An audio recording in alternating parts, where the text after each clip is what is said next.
A blessed good night to one and all. I am your host, Ramon Goodman, and this is Dlp TV, You Vibes Edition. In these new episodes, we will be engaging with our young entrepreneurs, influencers, and community members across Barbados and the region, as we will be looking at the challenges that affect you from a youthful perspective.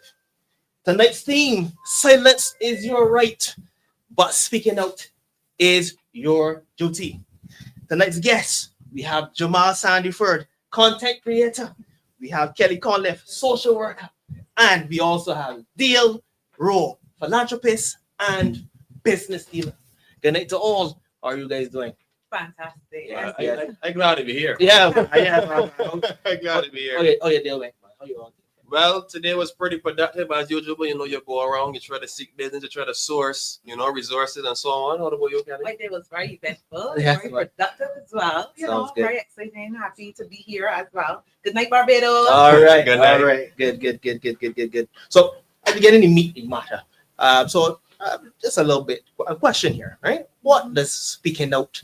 As you know, the theme is silence is your right, but speaking out is your duty. So, question: what does speaking out mean to you, and how do you interpret the idea of having a duty to speak out against injustice? All right, to start with the term speaking out, to me, it's getting something out there. There's probably for a reason. There's a thought process when we think about speaking out. We think about getting somebody to be aware of something. And usually it has a connotation of being on the right side of things or doing the right thing to get the information out there. I believe at every chance, if possible, you should, because you can't fix a problem if you don't notify your problem. The best way to notify your problem is by speaking up. What do you have to say on that, Kelly? Well, from a social worker perspective, Yes, very important. It starts personally. Yes, You have to be in a good place, and you have to speak out. It could affect you, stress first and foremost. Yes, It could lead to depression. So you need to speak out. It could also, by extension, it could also, not speaking out, sorry, it can also hinder the family system, yes. the community system, you understand? And, socially, all in a whole, you understand? And speaking out, I think is very important because it helps, to have a free flow in life. Yes, itself. definitely. I mean, as a content creator, we're going to this. It's a newish term. No, Relatively. yeah, newish, Relatively. right? What does that entail? Basically, You mean the content creator Of side course, of things? of course, Well, of course, content yeah. creation essentially is whatever you do on social media is actually a form of content, whatever material, whether it be photography, videography, whether it be blog posts, that is essentially content, right? On every single level is content. So that's how I see it. They're really popular now. yeah, that's the thing. Really Very popular. popular. And Really funny popular. enough, people are using social media more than any other time ever. And that's the number one thing you see on social media, people speaking out, whether it be on social matters, whether it be on political matters, people are going to be speaking out. So we use social media as a form of communication and connecting with people. So that's the perfect place, in my opinion, to Well, speak like I out. tell you, it really provides a great source of entertainment for me each and every day. I get that, That's a fact. belly hurt will last. Man. Why? Belly hurt will last. You know the comedians got social media. You got that creativity. Creativity is fantastic. For me, you guys are magicians because I do not have a clue. Well, that's funny enough that you would say that. There's something in brand development that we call archetypes, branding archetypes, and one of them actually is the magician, where we make things happen that you would not believe. A lot of us use the creative archetype where we just create stuff and get things going and people are interested. But the magicians really are who blow your mind. Talking about these cinematographers and those people that really bring things to life. Create fantasies in reality. You guys have different eyes. That's a No, on a serious point of note. view. On a serious note. Love it. So, as a social worker, I know that you met a lot of situations with young people, and so forth, right? Right. It must be one that resonates with you. Man, I don't like to talk about it. Yeah, but of course hey, not. Right? Of course not. The most challenging situation as a social worker I would meet is young people that say, they want to commit suicide. Oh, yeah. And it is really hard, but I'm trained, to deal with the situation. But I'm human first, so I add my empathy, obviously, to it. And yeah, the other professional skills I add after. Beautiful. And do, get the job done. Beautiful. To pull them out of that stage of wanting to jump. To end it. Very, very important. Yeah. Obviously, yourself also, you have to be of some state of mind. Of course. And, of course. Keep positive all the time. Yeah, I work above and beyond to make sure that, that case is not the end. Of course. So, yes, Mr. Raw. Good evening, Yeah, good evening, sir. Good evening. I bless all the time, bro. Fantastic. Fantastic, man. Love this game, as usual. Everybody As usual. love you. Yeah, for sure. I love this. Blessed love, boy. You love younger. Yeah. That's what it's all about. So, what does speaking out mean to you, Adele? And how do you interpret the idea of having a duty to speak out against injustice? All right. So speaking out to me is something that people shy away from. People want to feel, like if I speak out on something that is really affecting people or my friends or my community, people can say, you know what, I can't do it. I can shy away from doing it. So for me, I was never growing up. I was always the one to speak out because I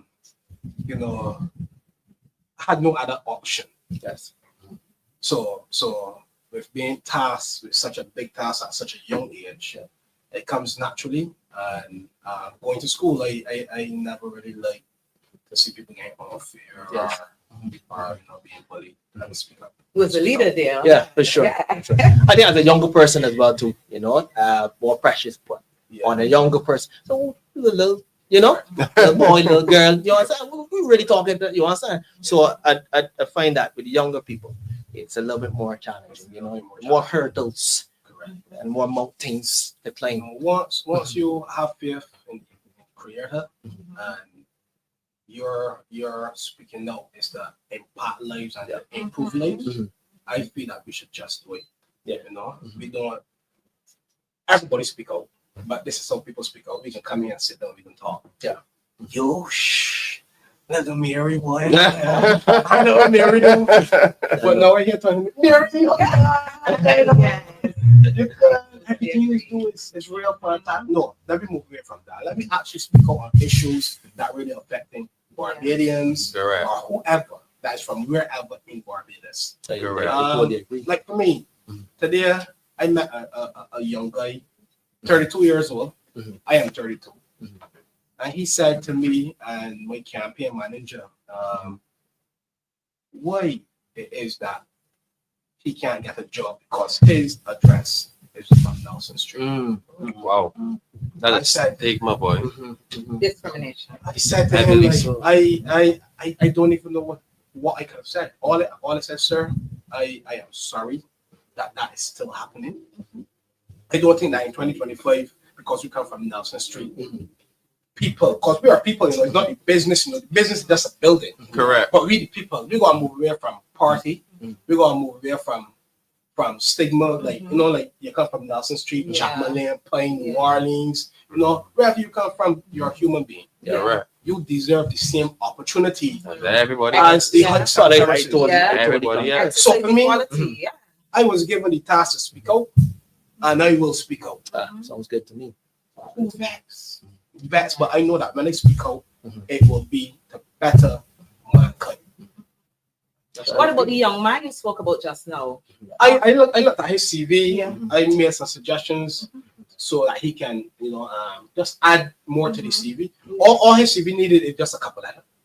But his CV is really good, pristine. So it's his address that hindered him. His address. Right. So what he did for himself, did he speak out or he spoke to you? What I mean, other than that, did he took it further? Did he, No.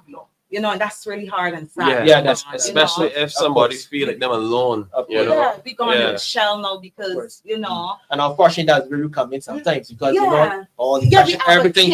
You understand? You understand? Actually, yeah. you understand? We have no choice. We cannot drop the ball on our young people or no one. All citizens, we need to exercise equality. You got that right. Fair share for all. You know, it's really sad. And that is not even the kicker. When I went around the corner to the next house, the lady have some children, and she was forced to start her own business at her home. She said, Dale, I sent out applications, and my address is from Nelson Street. She then turned and said that she changed the address, and now she's getting calls. Wow. So, Dale, Ramon, you guys are saying to me that we have to lie? No, that's we have to lie. And I met those two people today. Wow. Today, I just left Nelson Street. So this is why speaking out right now. Yeah. Well, I'm glad you're doing this. It appears peeping because that's the answer. You can share an example. That's one example, right? If you can share an example of when you felt compelled to speak out, even though remaining silent might have been easier or safer. One of my favorite stories. I was working at the South Coast Hotel. I was the service delivery manager, and when I went to the hotel, I observed. I was managing 2 restaurants, 2 bars. I had 37 staff. My waitresses come in to work for 6:30. They leave home obviously at 5. So they don't have an opportunity to make breakfast. So at that particular hotel, provided lunch for staff at 2:30. So for me, I told management, I want to give my staff food from the breakfast buffet. Everybody went against it. The executive chef said, no, I said, look, this wouldn't tell me. When they pay me to manage staff, and this is not robots. A true leader, man. Yeah. If I have the opportunity to eat as a manager from this buffet, these people is who make me look good. These people who serving, who clearing, cleaning, and making sure the guests are satisfied. You need to have breakfast. You know there's a difference between a leader and a boss. Correct. There's a difference between a leader and a boss. Very much so. You spoke up there that scenario. You are a leader. And they stood up, and those people managed to get breakfast. Allow me to commend you on advocating for that staff, because people think that staff is to be overlooked. Your staff is the most important driving force behind you being successful at business. And we're not understanding, a lot of us are not understanding how serious it is, that we overlook and we treat staff as though they're nothing. You got that right. But staff, let me tell you something, Kelly. You can't say you are everything, and you need to understand that for yourself. And I'm speaking from a human perspective, first and foremost, then a social worker perspective. You are most important. And you can call me 266-1105, and I will share with you how important you are. We don't have enough time tonight to cover everything, but we will get a chance to do. For sure. Yeah. So, obviously, you heard the question I posed to Dale. I know you will have a plethora of examples. Oh dear. But from a social worker's perspective now, right? I have more intimate and more, touching, experiences. I had a friend. It's not work now. She was being abused. She was literally being abused. We were much younger. I didn't start my social work journey yet. And she told me she is getting sexually abused at home.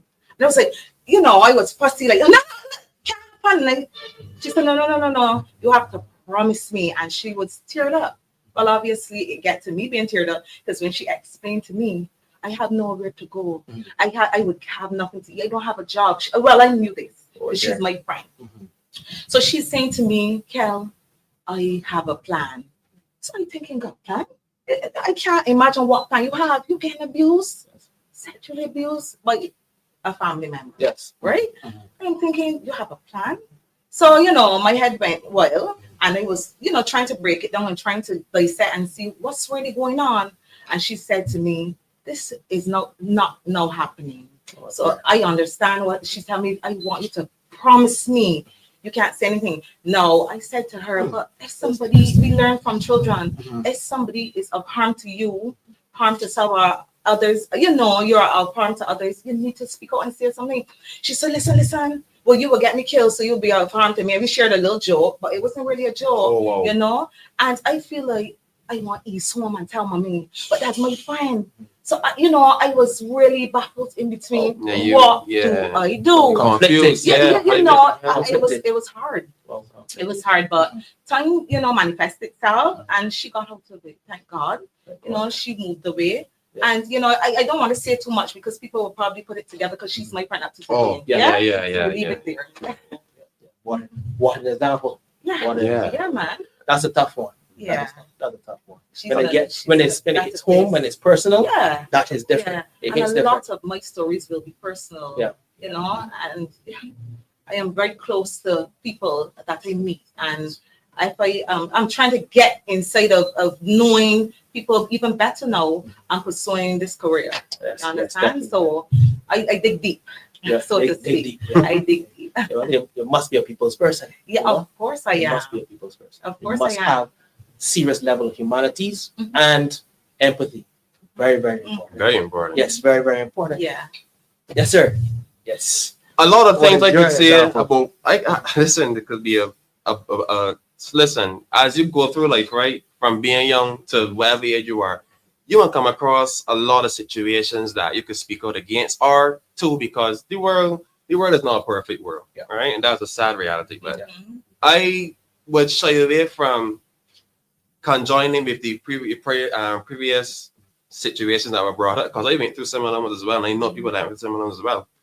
But I more would take it to a broader spectrum, because what about the people now, like the vans these days now, where or people getting up on the vans and people don't want to get it no more because people spend $350 and bus fare, bus fare hurting people pockets now, so they may want to get it for old people, they may want to get it for young children, the women that walking on with the babies in hand or the toddlers in hand, or even the pregnant ladies. Like that's what I will really feel like speaking out on, because I can't even pick one particular situation, because there's no particular one that stood out at me. Every one of them are wrong. Yeah. Right. And I'm not saying this is the common person, but a lot of these things happen daily. So for me, what about the vagrants when they say the road that when people go missing, people don't look into, like when we talk about speaking out, right? I talk about very, very, very serious points of view. So I say it from a standpoint, and I can't pick a particular point because there's so many things that are wrong. I was working at about 2 years back as on management, and it was no higher 2.5 weeks in. Let me just say to be more precise. And I realized that it wasn't just me. When I got my first 2 paychecks, the money was short, right? And we were working for a well-known company. We don't get too specific. A well-known company, and we had our first meeting that I was hired. And I was like, you know what? The meeting going on, and we came to the end when they said any questions, anything of interest to add, and everybody looking around like there's the elephant in the room, but nobody want to see. And I decided I can go be that person, because I ain't just me that concerned. I want the problem to be solved as well, but it's not only me that concerned with it. So I had to go and I had to say, well, Charles, and he was the manager at that point in time. And I had to say, well, it's not just me and some of my peers as well, and they're under me. I'm at supervisory level, they're under me, and we noticed that the money's a bit short. Could we figure out what this is? And I find that everybody, after I mentioned that, would start to chime in, because they feel like they're not alone. You said what they were thinking. Right, more importantly, what they were feeling, right? And I think that's very, very important. A lot of people feel like you are held down by superiority or held down by financial obscurities. There's something preventing you from voicing your opinion, because there's a potential consequence when you actually speak, right? And I decided that if anything I know got hired, I'll be the father. And you know what happened? Funny enough, that same week, 2 or 3 days later, the problem began to be resolved. He said, oh, I didn't know about this, Jamal. We have to look into this, and so on and so forth. And so it could literally be that it was not necessarily known, right? I mean, we had problems again in the future, but the point is that we started to see some sort of movement, some sort of solution came from that. So I'm a person who believes in results, and I would share my note on that in terms of on that area of business. There's so many more I can share, but we'll be here the whole day, or well, technically the whole night. We having a robust conversation here. Correct. You know, But, even you know, time. it's true. But speaking of not Checking checking the time, right? I'm curious as to what situation you would share now that you feel there's a need to speak out about. Oh, definitely. When my first ever job, right? My first ever job. Obviously, it was the wage or the salary was fairly low, right? Fairly low, no, not fairly, very low, right? And I did my market research, my industry research, everything, and I had obviously serious issues with it, and I really thought about it, and I was hesitant initially to ask a question, right? And I gathered up enough courage. I said, you know what? I actually counted 10, 9, 8. No, seriously. 10, 9, 8, 7. And we went down the road. Stood up and just went into the manager's office. Right? We had a conversation. Unfortunately, it wasn't resolved in an amicable manner. But I resigned. Oh wow! And I obviously checked back in after that, right? And I realized, the salary had changed. Wow! You understand? You made it. You literally took a stand. Yes, I made the move. Right? I'm happy to hear that. But I was happy. I slept well that night when I had a conversation with the manager. After counting from 10 to 0. Well, you see, that's literally what we call an upstanding citizen. Yeah, there we go. Literally, I'm glad to know you're around a lot of upstanding citizens. Yes. That is one. Jamal, if I must ask you, I was thinking there for some time when you said, let's take a step back. You get into a bus and no one gets up anymore. I mean, that is such a serious thing. I don't know if you guys think about it the way I do. Is our society culture changing? Yes. I heavily believe so. I heavily believe so. And not for the better. Yeah. Well, see, I can be brutally honest at this point. I find that when it comes to impacting people normally make one move or the other. So, for example, if somebody in a situation, they try to safeguard themselves. So I get it. You spend $350. We don't know how much money this person got in their pocket to begin with. You get off on the van, and I try to put myself in their shoes. It's not what I do. I try to presume what their mindset would have been. You get on the van, you say, you know what, my people, let's go again in front, and people that in front expect to get it, so the older persons get sit down, because that's where the seats in the bus and the vans are really far for the elderly, the pregnant, people that have ailments to be easy access, both on and off the transportation. So for me, I understand that, coming not even school children, I feel that's where it really starts. When you say, I don't want to get it.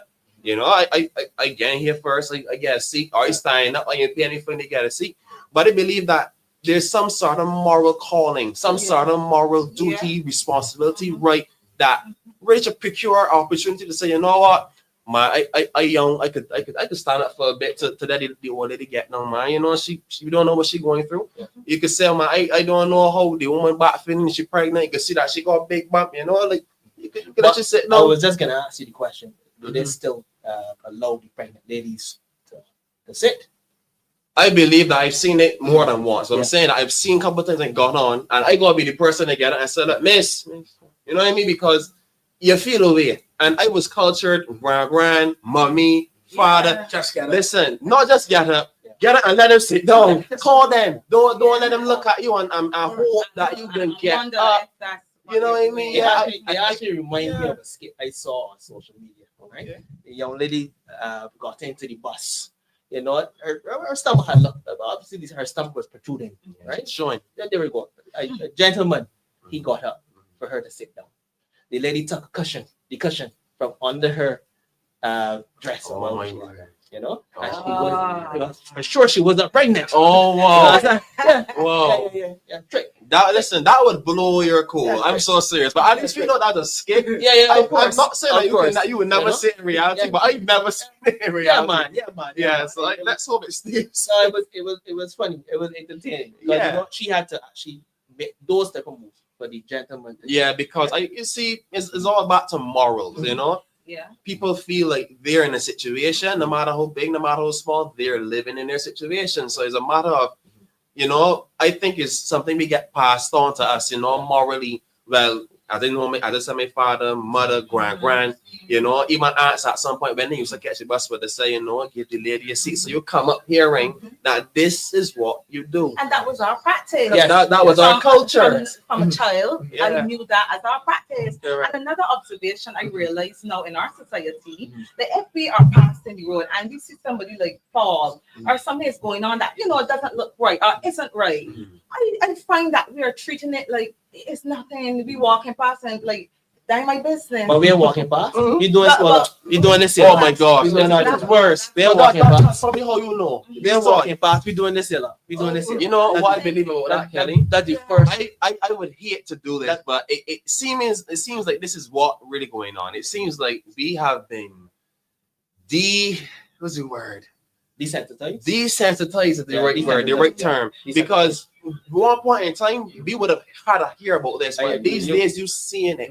Like for example, the other day you saw that video that was in the road that right there, but you go on. I'm not the best in terms of that at that area, but really, fella get lit. Don't want to get hit, really and truly. How do you thought we were able to see that? Somebody must have had two minds that, he had crossing the road properly, Let me take up my phone. But that way trying to show you now. Instead of saying, well, listen, I don't. youngster, or try to fly down the car. They want to be a reporter. No. They want to be a videographer. They want about the scope. And that blew my mind.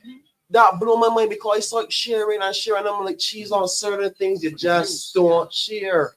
I can understand if you show it to somebody, personally, somebody listen, that you look at da. Let me talk to here. Look, this video here, bam, bam, bam. But we ain't hearing that. We say everybody cha, and to make it so that them care. But you sharing this, you're not trying to help, trying to aid in the situation. You're promoting it. So for me, like the person, and I'm not having any remarks for that person. I'm sorry. The minute you see that child in danger and you take out your phone, I lost all respect for you. Simple, point blank. This is what we're speaking out today. This is what you need to speak out, so we can start to create a change within this environment. Bring back Barbados. Seriously, you guys think that, especially this younger generation, right? In terms of, I guess, speaking out and so forth. In terms of speaking out, in terms of not just sitting down in little circles, but actually speaking out. Do you think this is a generational shift? They're speaking out more. They're speaking out less. What are your thoughts? I personally believe, right, is that why should I speak out? Nothing is happening. A lot of people with that mentality, when I speak out, who is going to come to my aid? Valid point. Listen to me, right? Valid point. The constituency today. And people said, why should I say anything? All the one is the same. People are frightened to speak out. People live in some environments, if they speak out, things can happen to them. People also don't want to speak out because when I speak out and I speak up, the situation will still remain the same. So we have to move away just from speaking out and actually doing. Yes, what are we doing? Yeah, for sure. But we build Barbados and maybe sit down in our little circles or triangles or whatever you have. Queers, right? And we busy. The gossip. We stay the most, and then when it's time to really say something, of close. Bring about change. So I guess with what you just said there, we are of the understanding now that you can't just speak out. No, you got to speak out with some form of action behind it. To create change, because if you just start who doing what, it stays the same.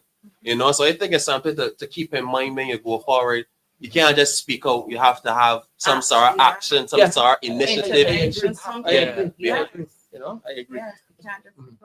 So that question: in situations where personal safety is at risk, how do you navigate the tension between protecting yourself and fulfilling your duty to address critical issues?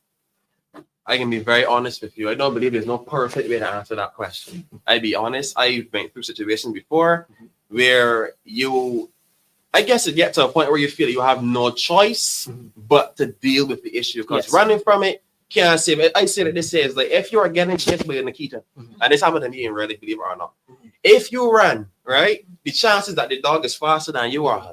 The chances that the dog is running for a reason to attack you are even higher. So running from the situation, more than likely, might not be able to save you. Might be a track star. I wasn't a track star.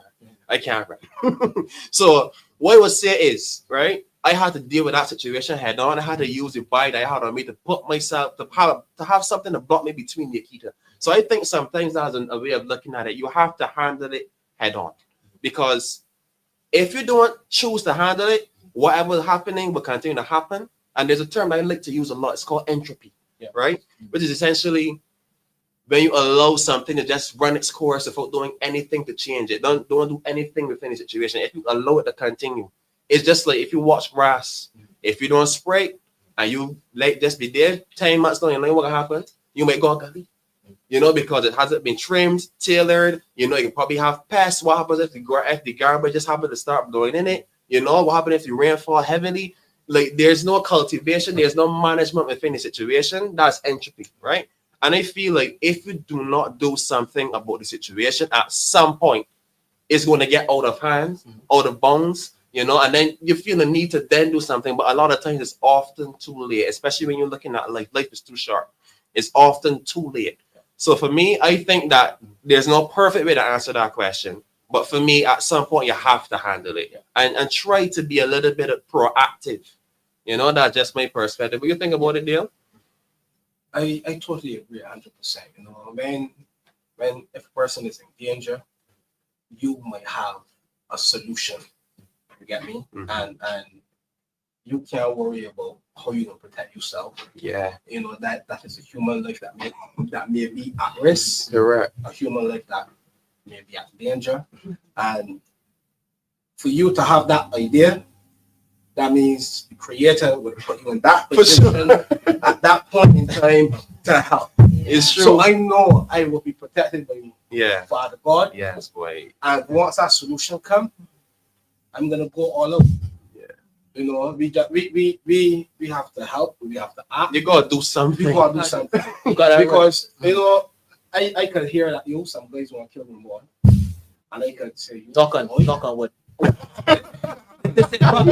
Well, it is. You could hear somebody want to kill Ramon, and you know, and you can say, "Cheese, no boy, that man, so serious man, boy." Yeah, boy. I'm sorry, boy, he got a gun, boy. I ain't like Ramon no more. Still, I cannot remember exactly, but I remember there was a thing. You know, they came for the Indians, they said nothing. They came for the white people, they said nothing. They came for us, they said nothing. I can't remember the last set of people they came for, and they had nobody to say anything. Oh, you know wow, what? they were dead. Me, they came for me.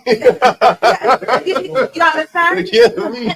You know, I probably don't have it correct. I but get what you you're get saying. the concept Oh of what my I'm gosh, saying. yeah. We have To do something. Yeah. You have to, Because then, what are we going to do then? Lie down? Can't play possum. Because even then, it was still get like. I remember it right now when they had the big blaze in Nelson Street area. Oh, yeah. Wow. Me and my team, we were at Safi having a beverage. I saw this big blaze and this smoke, and everybody was like, "Yo, they got fire." I said, "Man." When they went across the Nelson Street walls and they saw the blaze, and they saw the women crying, children bawling, and men trying to get things out. I had two choices. Stand up and watch and look pretty, like a model, or get my hand dirty. Yeah. We pushed those doors and we went in and we dragged out. I had on the mask. Well, I had on the mask. You had time to react. Me. I saw other persons from other places come and stand and look pretty, and they helped move a mattress. Yeah.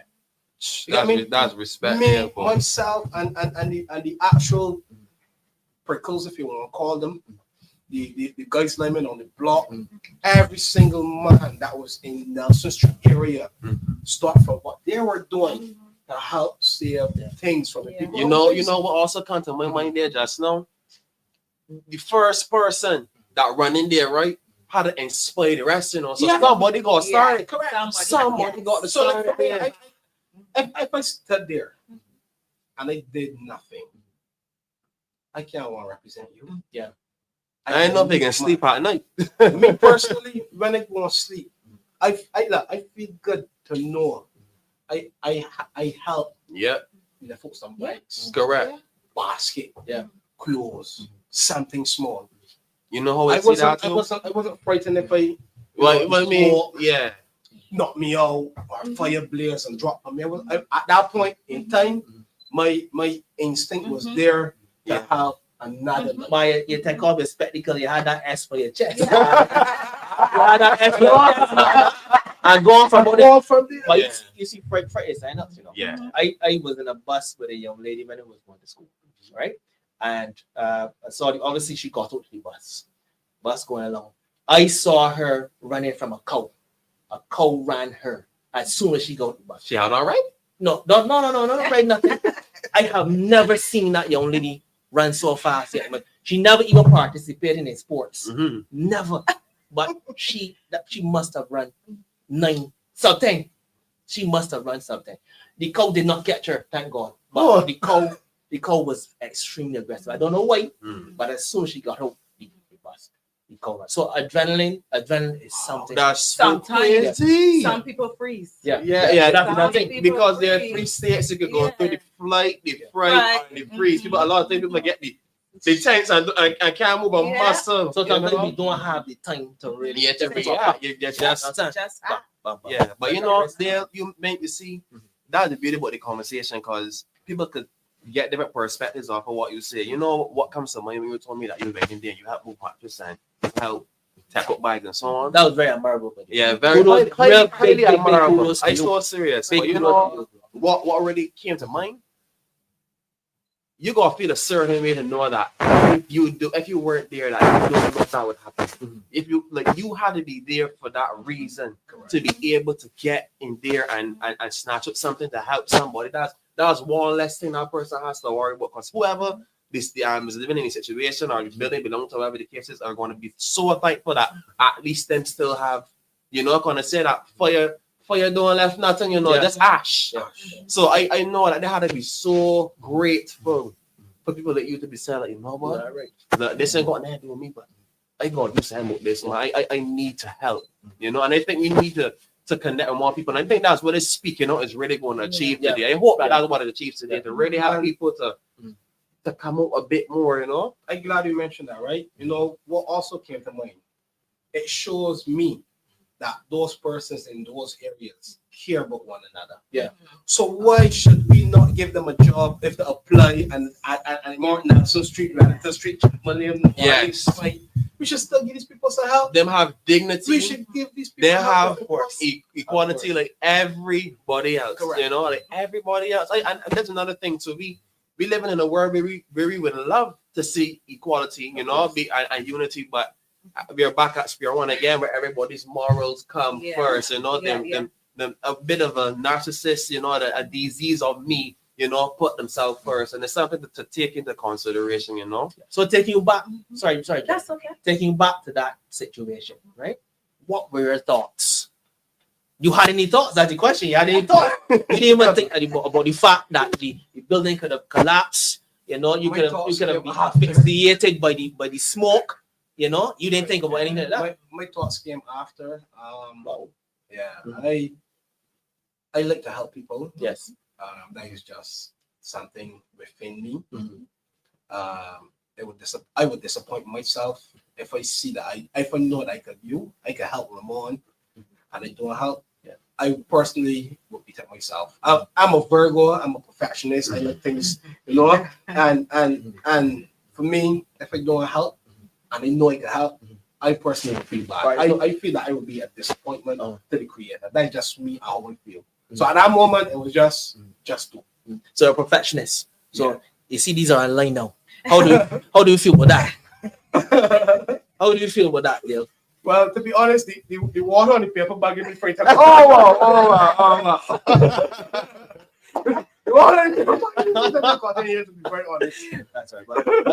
I just want to share what I learned from the situation that you just spoke about. That you acted like a leader, and you had followers, and the followers were for a good reason. So we as leaders need to be proactive, Correct. do things, Correct. and hopefully people will follow. Yeah, people come on board. In positivity. For sure. Yeah. Even if you got a couple of things. Yeah. I Like just what you move. did. I just do it. You know, like he. funny you said that because I believe it's Yeah, something yeah, that would like help somebody who was on, I would say, like in a state of that they want to do, but they're a bit confused. I think I would actually help somebody. That's a value tip. So people remember Ramon Goodman said, listen, if you feel like you want to do something, but you're unsure to do something, count to 10 and try to move. Yeah. Because there's a psychological effect. It's not about Ramon. Come backwards. And people should remember the Noah the Ark story. Yeah. Because that is a perfect example. You know, he received a vision to build this ark. No one believed in him. Mm-hmm. So if he was just talking about this story, this ark, but he actually started to build. Correct. So we as people, we have to start to build. Yeah. When we start that foundation, we're gonna inspire change. Yeah. Correct. So speaking up is okay, but we actually have to start working to inspire change. Even if the people that we're expecting to come don't come, Correct. somebody will come. Correct. Somebody will buy come. in because we had the arts story. Well, all the animals come in into they may come by Natalia Frank. You understand? Natalia Frank. Had some people laughing at it. Bad money and straight to Can't be laughing. insanity. People getting on here. They may laughing. They weren't laughing when heaven started to open. Right. Yeah. You know? They weren't laughing at all. Yeah. Our appeal is to speak out because we won't be laughing in the end if we don't. Oh, you're very right. I know on many occasions, you know, a teacher would ask anybody in class, they have any questions. Oh, yeah. And everybody will sit Yeah. silent. Sit silent. No question. No, we ain't got no questions. No, we ain't got no question. One person sometimes will get up and say, look, I got a question. Correct. And, you know, no one will say anything. Mm-hmm. But after the class, the person will be pulled one side. Yeah. You know, I don't want that. I don't want that. Not a burning. I don't want that. I didn't have a clue. I didn't have a clue what is going on. Ramon, it Not shows one- in exams Yeah. when you Yes, You got that right. I don't have to say anymore. Everybody moping down, but then the proof is in the pudding, huh? You got that right. Yeah, Mom is supposed to write your name in block letters. Block letters is caps lock on the keypad or is yeah. So You yeah, got that right. it's good. You got that Listen, nothing wrong with it. There's Answer the question. there's There's no nothing wrong stupid with question. stupid. I don't believe listen, You got that question. You got that right. I don't believe You I got have that right. any stupid You got question that right. because there's a question for a reason, Yeah. and the reason is always some form of concern. If we don't know, we don't know. Correct. How else to know? How else to What I know? can ask. I I don't know will. what that's what doing here. No, asking. Yeah. Correct. You're Correct. asking, right? Okay. Speaking of asking, Yeah. So how can systems of power, right, inadvertently encourage silence, and what steps can be taken to empower individuals to overcome these barriers? all right, for me, when I hear systems of power, I think people in financial control. Yeah. You know, like in terms of like, you know, you're seeing job leaders and you know, I could go even beyond that, but I don't want to target anybody. Yeah. So single out anybody for Of that course, matter. of course. And I feel like then people once again feel like them in a situation, you know, it's like them going through it on their own, they're gonna solve it on their own. And as the business will tell you, that's a you problem. You know what I mean? So you gotta deal with that yourself, right? I feel it's gonna be very, very, very hard. And even I experience it, like having to get up and say, listen, this gotta change. A lot of things we don't even know where to start Yeah. or to go. So it can be very frustrating. But I can say all I can say is straight. All I can say is straight. What you would say about that deal? When you got a situation like somebody that in management, some business or whatever, like you know, you also in business, you know, somebody like strong arming you essentially Of course. and inadvertently, I don't want to say it, Yeah. like you know, force you to make a decision you don't Yeah. want to make, Yeah. you know, like we were doing that situation. When you guys ask the question, the first thing that comes to mind is the hotel sector. Yeah. You know, because those persons in the sector have issues, and these issues can be fixed. However, management don't want to fix them. So then when persons have to raise these scenarios or these issues, they then get victimized, they then get short hours. You know, so like we have to move away from that because again, we are people, we are humans. So we have to be Christ-minded and treat people like a human. Mhm. If a staff member make a suggestion, well, example, the hotel workers, some just get treated really good. Let me say that. And there are others that get treated like a lot of garbage. Yeah, I mean, Yeah. as in every single business in life. So as a result, you those persons frightened to speak out. Mhm. Housekeepers frightened to speak out because housekeepers going through a lot of pressure. Let me move away from housekeepers. My daughter fell sick 3 weeks ago. Sorry to hear. She was at school. Nope, she's better. Fainted, Mhm. and I called the private doctor. I explained what happened. I am coming. He then said, "Well, Dale, don't come because I would then still have to refer you to the hospital." Yeah. Because she had to go into CAT scan. Oh wow, it was that bad. So then we said, "All right, no problem." I went straight to A&E. So when I was there, we went there at 1 p.m. and we saw the nurse at 11 p.m. So in my head, it was like, I'm ready to crawl the nurse. Wow. But then I said, Dale, it's not the nurse. You should ask the nurse how she is doing. That's a very unusual point because a lot of people will not be saying that. And me, I'll be honest with you, I ain't gonna lie. If my daughter sick and they waiting 10 plus hours in the hospital, what you doing? You ain't going. What I mean, like, what you doing in Gone, that situation? I will feel like Yeah, almost gone. helpless. I will have to do something to get some change within her. So I was so frustrated, I was so angry, and I said, Dale, I don't think it's her. Let me ask, how are you? Mm-hmm. So when the nurse came, she introduced herself. I asked, how are you doing? She said, I'm tired of this place. Right now, I got one ECG machine and I got all of the cash. So my daughter had to attach the ECG machine to check my daughter's heart rate. The nurse said, sir, I am so sorry, but I have to go and find the ECG machine. The nurse left, went and looked, came back in 10 minutes, said, Mr. Rowe, we know find the ECG machine. I said, so where's the ECG machine? Good. You don't know what you get educated right now. So she said, you clip on the feet, clip on the hand, just monitors your heart. Yeah. Oh, okay, cool. Yeah. So the monitor. Yeah, the monitor, yeah. So Monitor, then I asked her, like, so how are you? She said, I was here from this morning. It's one ECG machine. The doctor got to use it now. And I didn't believe her because when staff disgruntled, people add lines. Oh, yeah, add on. So I said, no problem. I listened to her. Exaggerate, yeah. So then she said, well, no problem, Mr. Rowe, we can take you on the other side. The doctor can come and see you. This is the clock. I saw the nurse. The doctor came at 1 a.m. Wow. When the doctor came, I was so annoyed.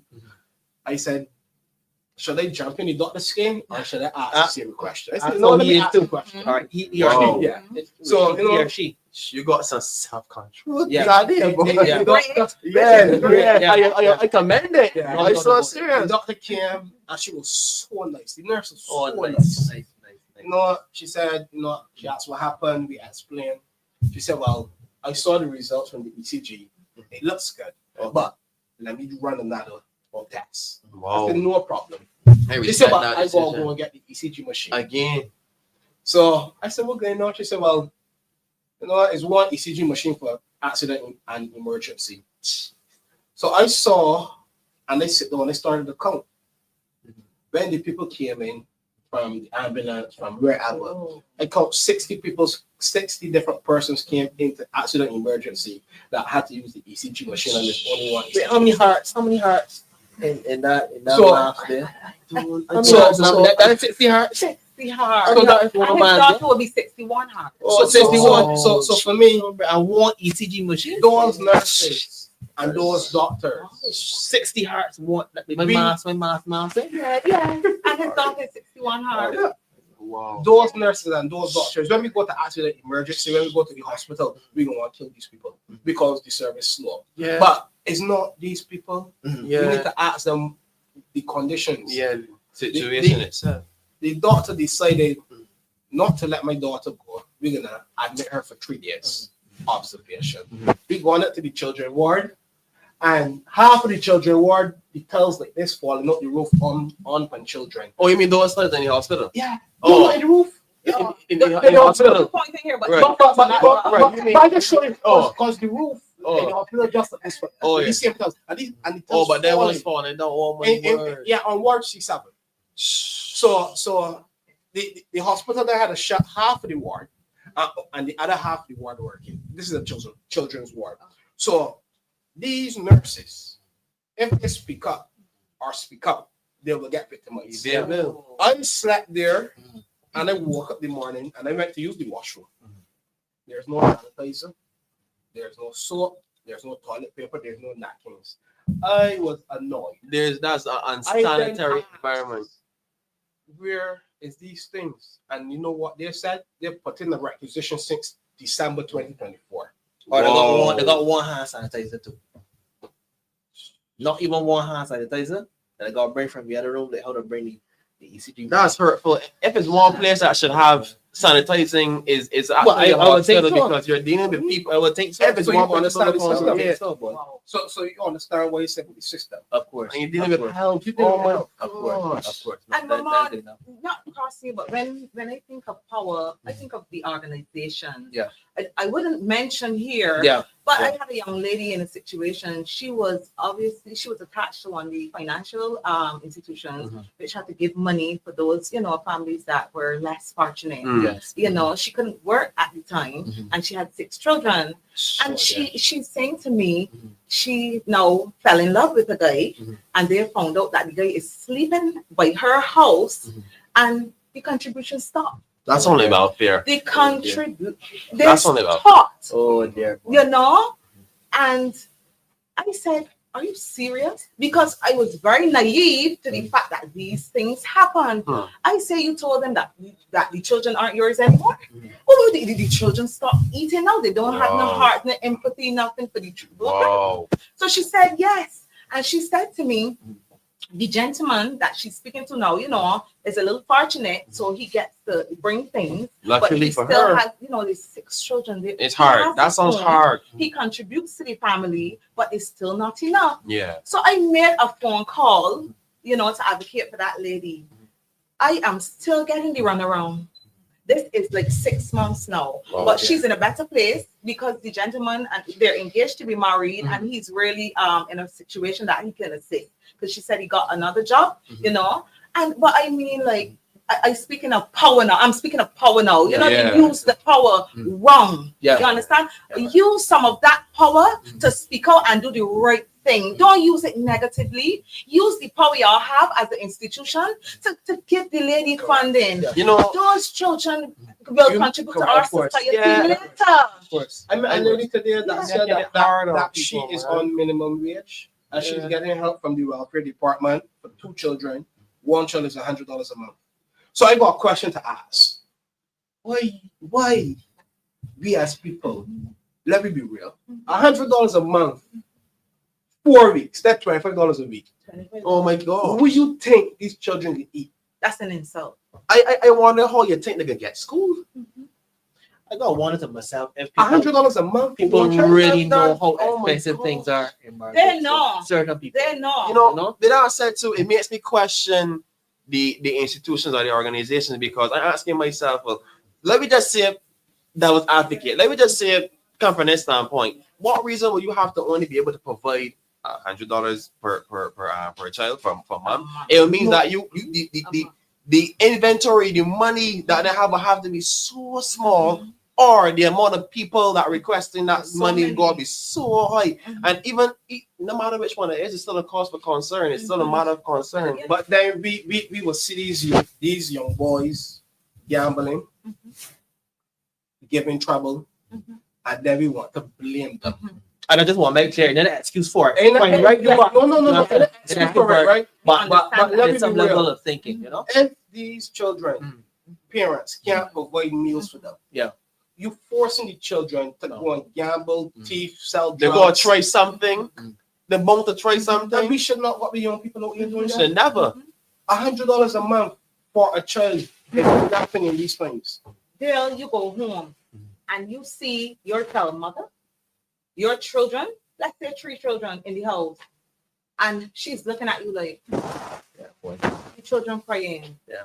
No, you tell me, because I can't tell myself. You tell me what's the next step as a father that loves his family and cares about his family. They can go to What's the next? What's They the can break next that step? into But $100 is totally unacceptable. There's no doubt about it. the adults $100 getting horrible, $165 a month. Horrible. $165 a month for an adult. What can you get from any supermarket for $100 or $165? How you can survive? That can't cover nothing. So let me be real. These young boys don't have CXCs, no experience. Mother on welfare. What are you telling the young people? We as a government don't care about you. Don't care. We as a people don't care about you. We as working class people, we don't care about you. Because one, we ain't giving them a job because they come from Nelson Street, told up on welfare. So you know what we're forcing these people to do? Sell drugs, thief, Crime. I always say their priorities are aloof. High.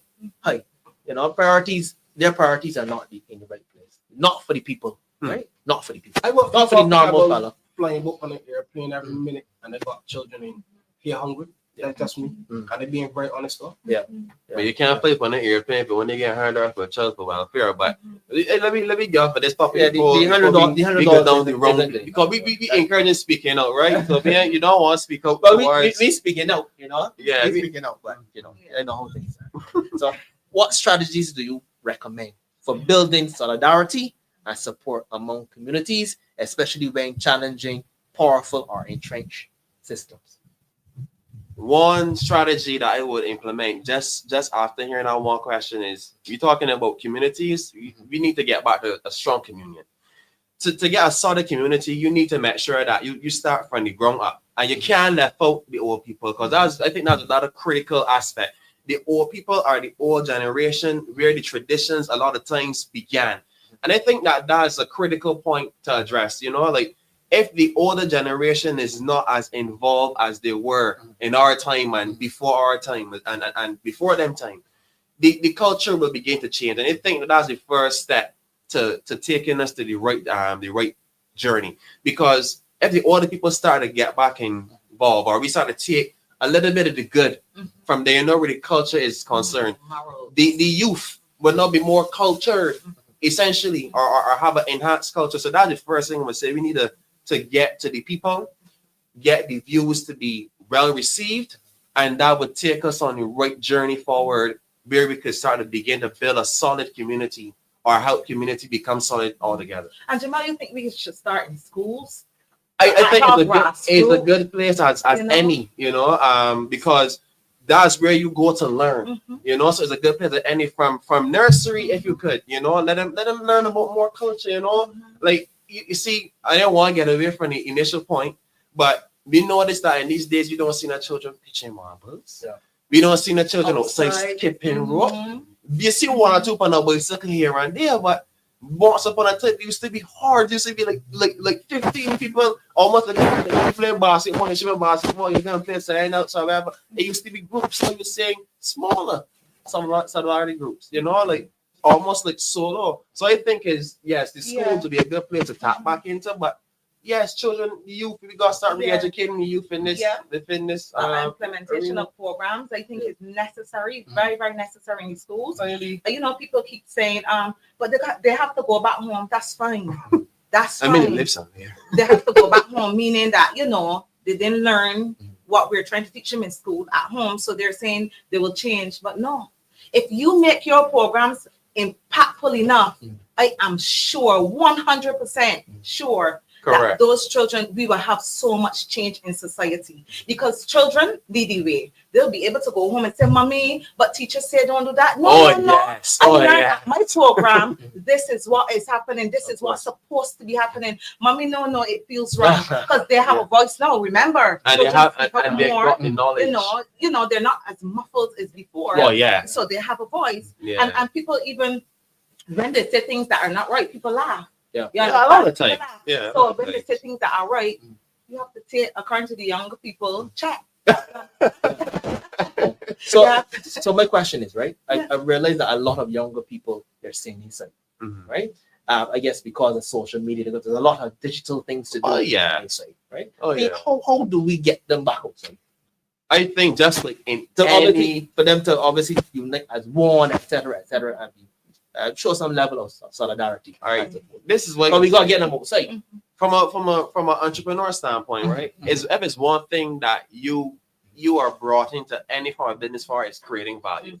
And I think that when you create enough value, you get people to do essentially what you want. That's how we do it. If Dale wants a service done, he wants a photo shoot, or he's in need of having a confident image. He calls us the official and said, listen, I need some photos, or you can help me with any situation. And that is where my value with Dale will be concerned, right? Compensation will be my value from him in return. I think the same thing is done for children as well. Instead of it being in terms of money, it's in terms of fun.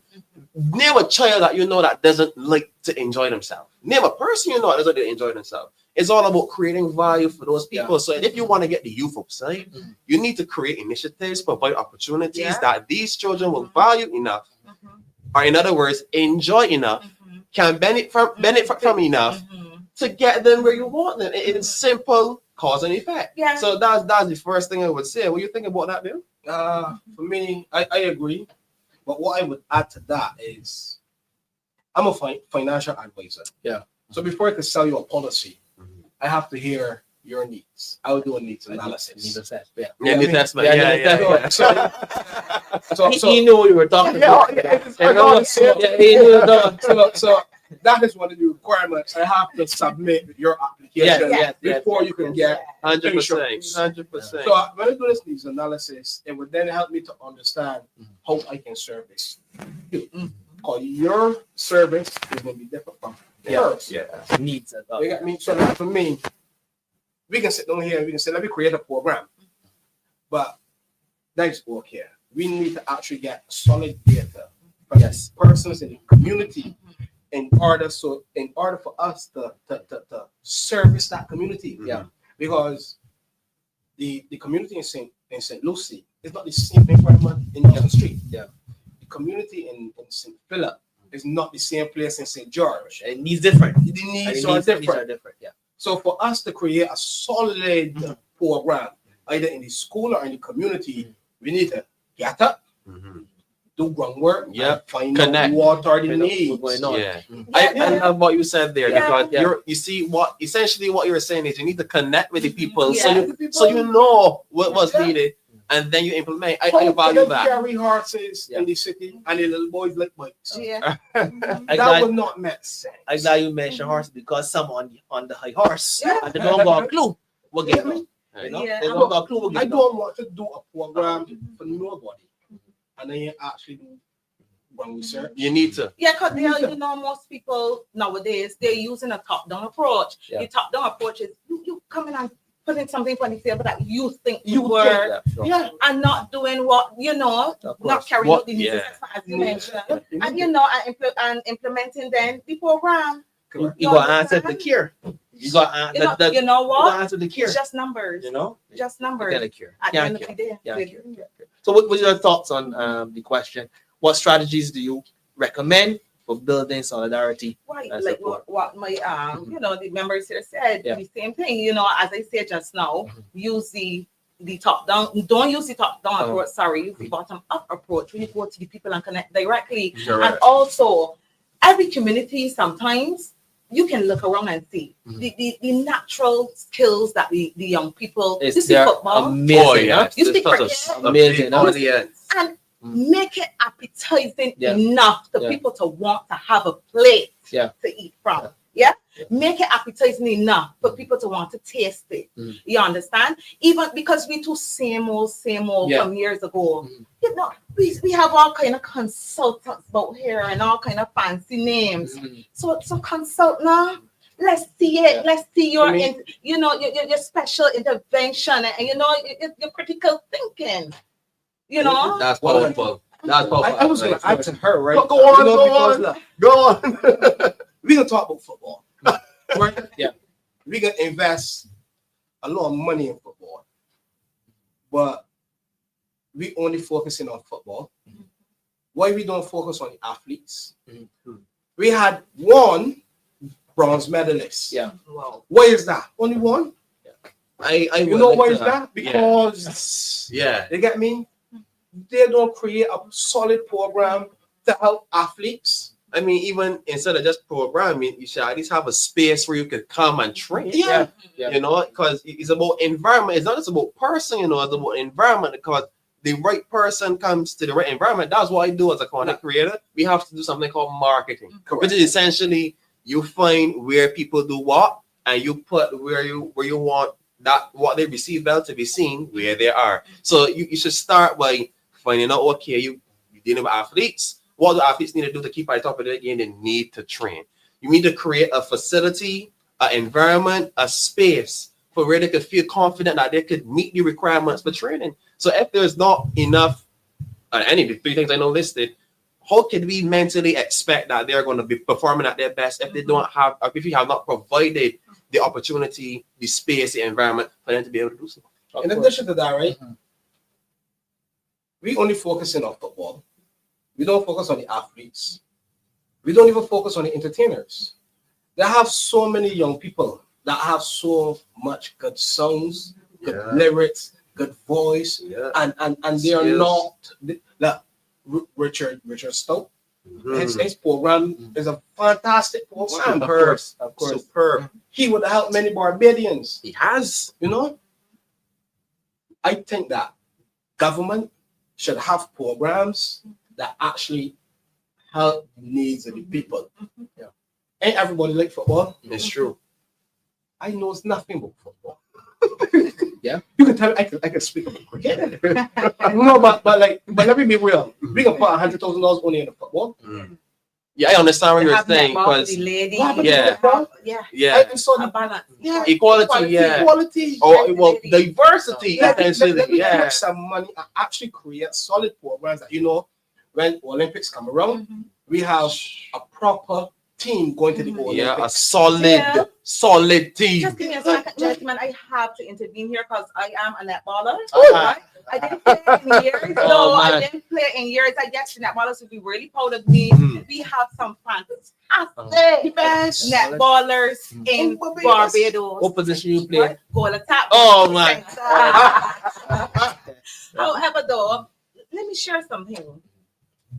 Our young ladies go to work every day. You have the children and everything. Look at the outside. Look at other countries. Their skill is their job. Yeah.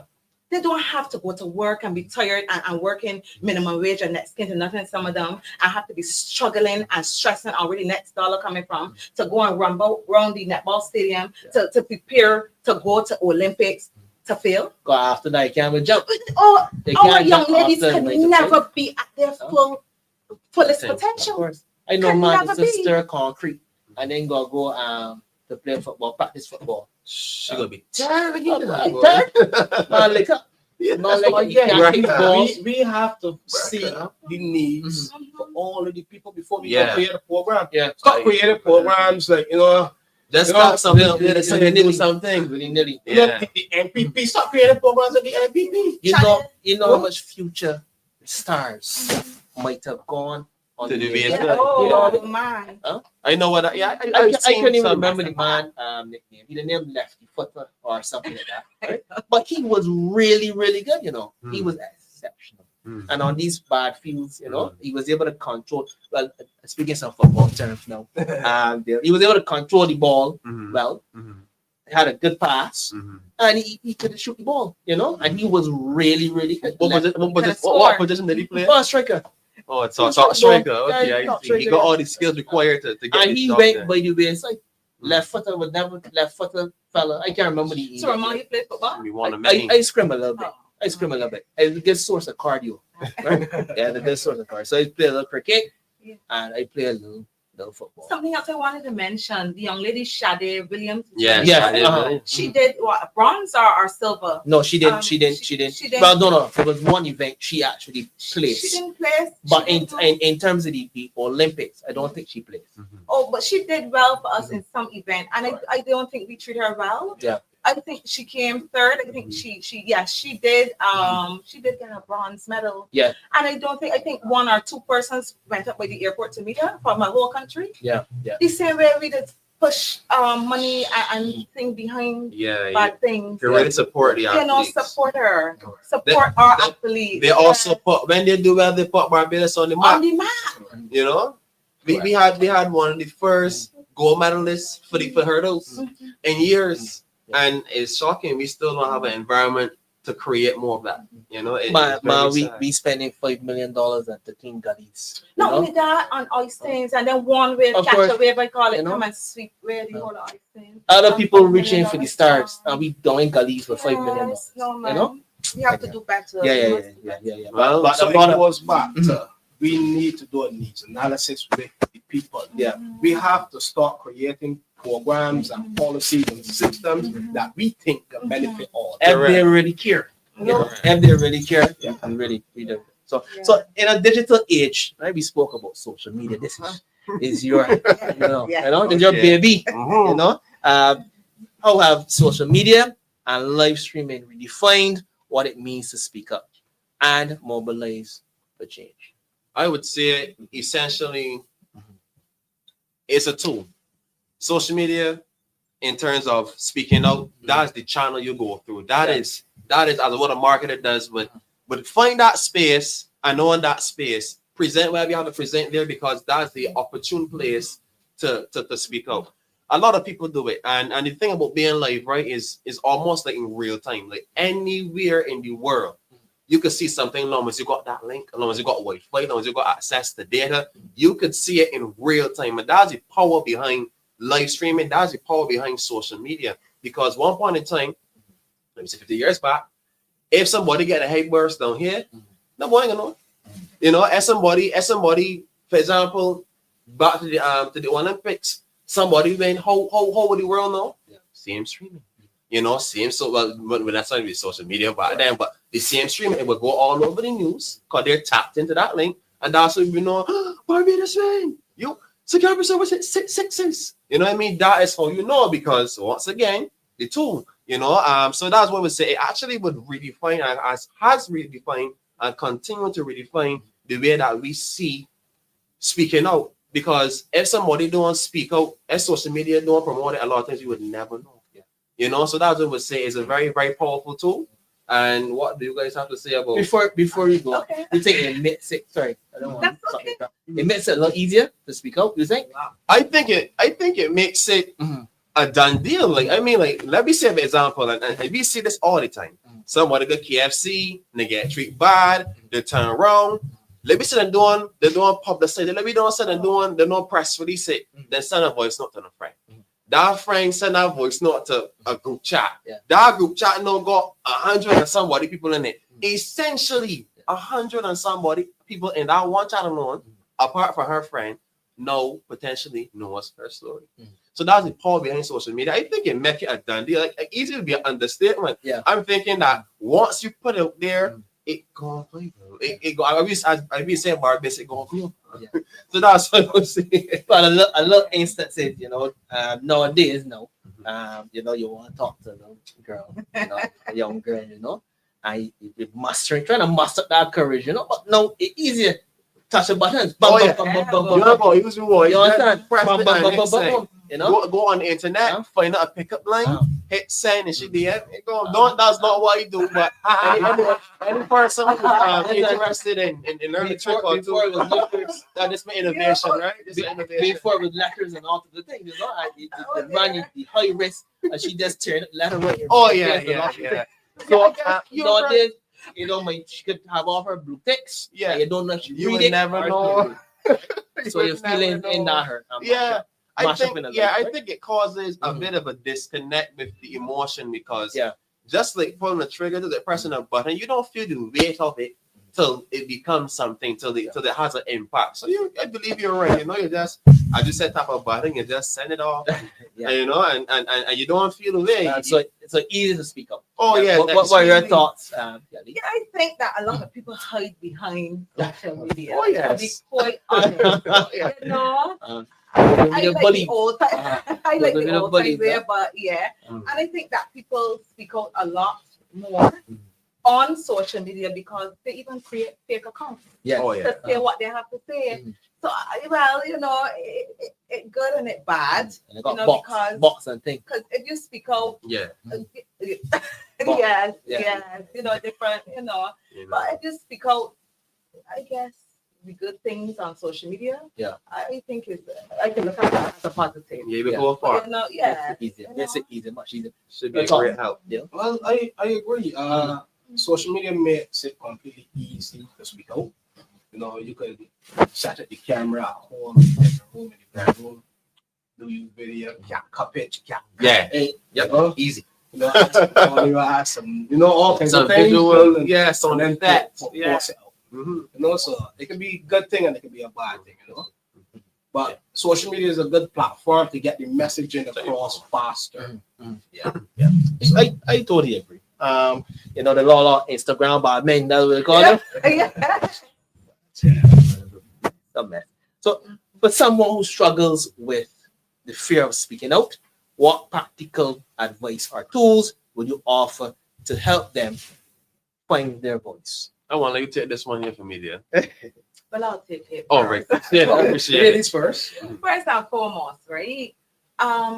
If you don't speak out, there will come a time it will get to you. Do not think we can hide behind curtains. It will get to you at some point in time. If you don't speak out and if you don't say something, it can affect your family, it could affect your friends, it could affect your system in some way, somehow. It just hasn't gotten to you yet, you know. And I don't want people to get in the notion of not speaking out because it kills you, it stresses you, it pushes you into depression, you know, it breaks down the family system, it makes you, you know, your family uncomfortable because they can't help you if you don't speak out. By extension, the community, you know, the society, you go to work, you can't function good because you're not speaking out. It really messes you up. So I encourage people to just speak out.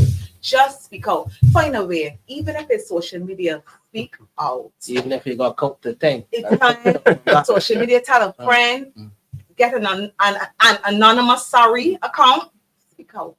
For those who just tuning in, this is Dlp TV, the Youth Vibes edition, and I'm your host, Ramon Goodman.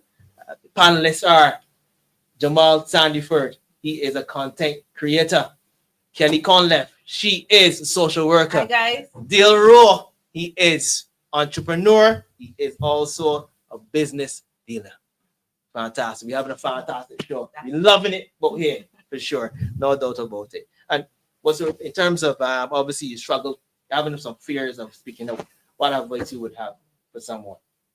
Well, as I said before, in a similar point, you have to do something because if you continue to do nothing, then you're promoting the term of entropy, which is, as I said before, you not doing anything about a particular situation, it could cause it to spiral the control or get out of hand, and you know, if you don't stand for something, you fall for everything. Well, essentially, so I would say first of all, you have to do something.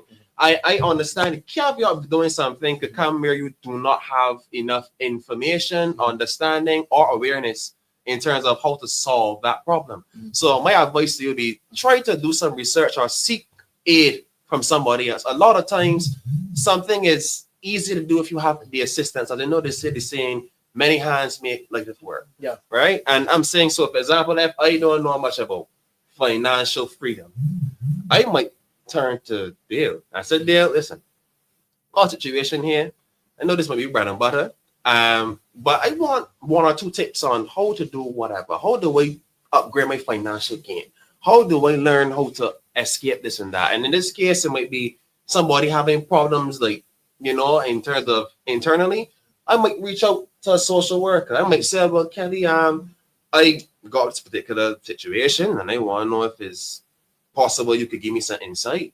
Maybe you could help me, for example, or at the very least, point me in the right direction. Right. Let me know who to talk to, what organization to get in touch with, who to really assist me or should give me information in general if you can't do so. Right. So that's my my advice. I want to tell people to go and figure it out. I would tell people to try to at least seek aid from somebody else who may be better suited for that particular role. I don't know if y'all ever had this experience, right? But someone would have told you guys something, tell you something you didn't like. You refuse to say something, and then in night you cannot find a nice peaceful spot in your bed. Uncomfortable. Twisting until you turn here, Mr. you turn here, you turn here, and you both your place cannot sleep at all. I don't know if you've ever experienced something like that. Well, to be very honest, we have to be our brother's keeper. Yeah. Because at the end of the day, we might not come from the same family, but we are one. We are human. Yeah, you get me? We are people. We breathe the same air. And for me, when we die, we all gonna go 6 feet. At some point, So for me, if you know there's a situation, all right. So there are people that have situations, but at the same point, they say, you know what, I can't speak out. There are people that live in fear right now that cannot speak out. When they speak out, either they're going to die, their life is at risk, and they don't know where to turn to or who to turn to. Because of contract. All these contracts. So, Yeah. But I am advocating, right, that there are people. We hear right now at the Democratic Labour Party, there are different organizations, there are different people that persons can reach out to. You can speak up. Because you know why? If you don't speak up, you're just as bad as the person that's in the crime. correct. So if you know that to a female, she's getting molested by her stepfather, you might know this, but you might not want to speak up because your stepfather is the breadwinner. You committing that same crime. You hurting that same young lady. So we as people, we gotta look at the bigger picture. The bigger picture is financial gain now or saving a life. For me, it's saving a life.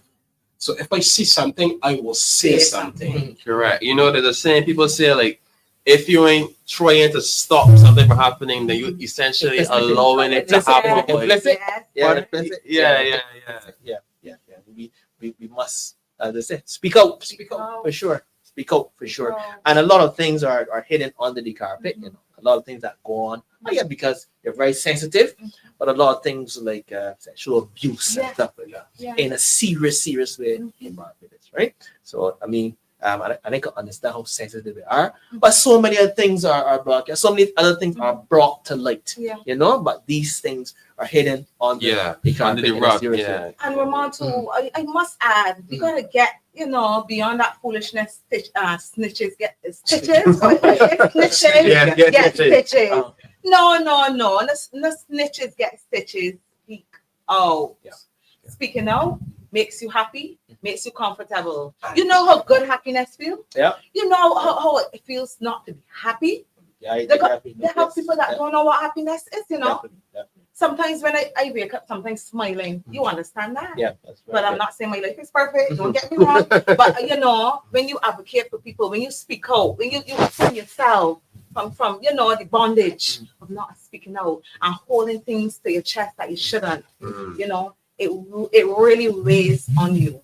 So I believe, people, we just need to speak out. It is too much, it's too detrimental not to. Speaking up could be a sense of freeing of mind, Yeah, for sure.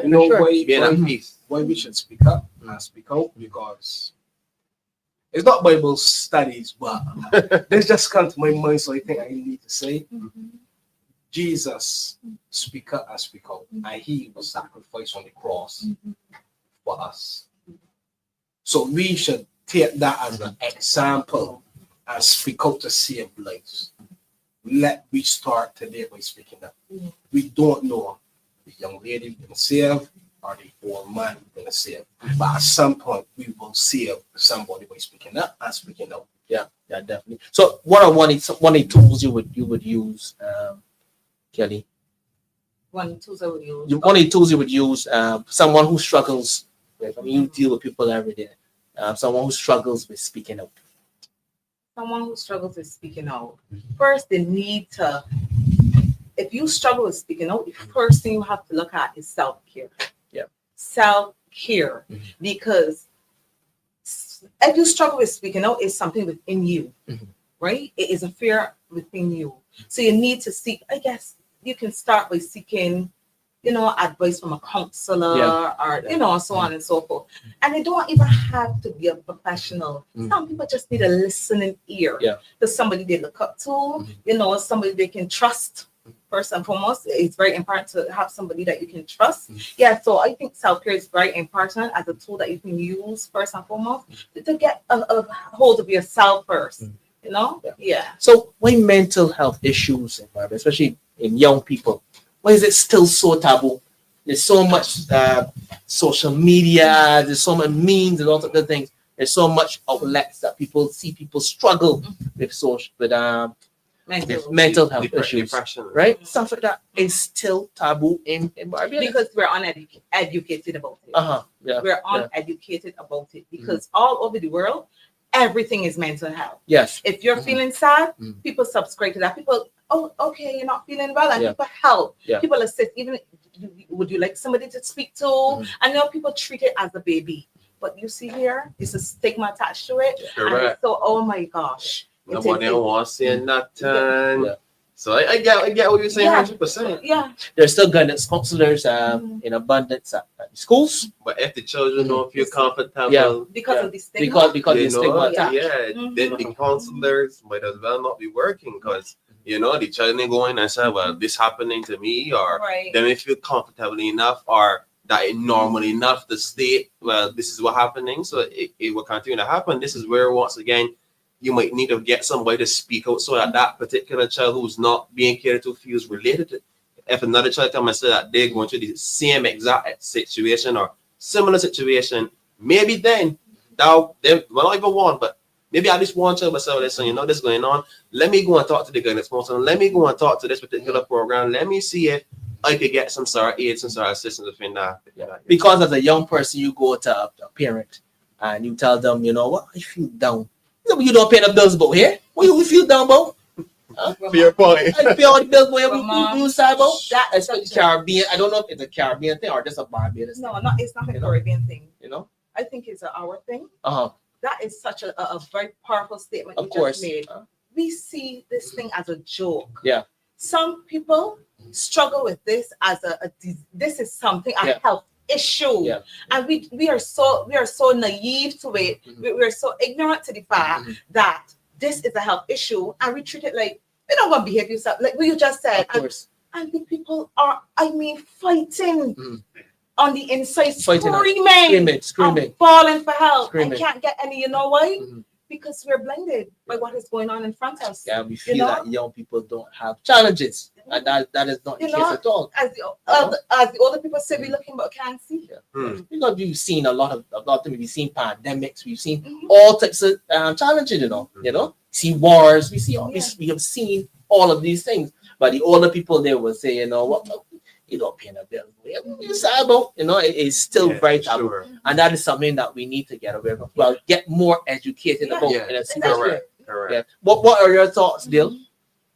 I agree. In addition to that, a lot of young people suffering with low self-esteem. A lot of young people suffering with a lot of traumas that they witness. Either father beating mother, stepfather beating mother, abuse, you name it. So we then don't know what these young people are going through. Yeah. Like you said, man, go for more. Are we quick to chase them? Are we quick to get them a gadget or give them gifts? Or better yet, yo, who's a boy gonna be a man? You can hear that? You can hear that. Men don't cry. Correct. You saw for. Correct. So we're gonna move away from that, you know. When we men don't let it cry, men don't be supportive to other men. A lot of times. You know? Example. Yeah. Perfect example. If Kelly and her friend and Kelly get a bad relationship and she find out that the husband or whomever, you know, go another woman. Her friend is gonna show her support. Yeah. But if Jamal can say you my woman don't dance me boy for another man, me and Ramon say, you so soft. Another man in there. Another man in there, boy. I mean just can't drown You man. know, and we can get all. Right now, man. we got brush off his emotions. This any man want to cry and dribble by, cry and dribble by. You know, but we as men, we got put down that masculinity. It's true. I said, my brother, I understand my cry, bro. A lot of people are not considerate enough. I think what happens is maybe they have enough self-confidence to handle the situation that way. I taught people it already. They have men that will tell you, well, I ain't just get a little bit personal. I'm not going to call any names. Myself, I won't be like, you buy, I want to get girls, I want to blah, blah, blah. I can turn on me, I met sport that. I can tell them, listen up. First of all, you got to look at something called love languages. You know, you need to understand who you're talking to. Right? There, and you know, and I'm going to let you know, listen, like, you need to. All that needs analysis. I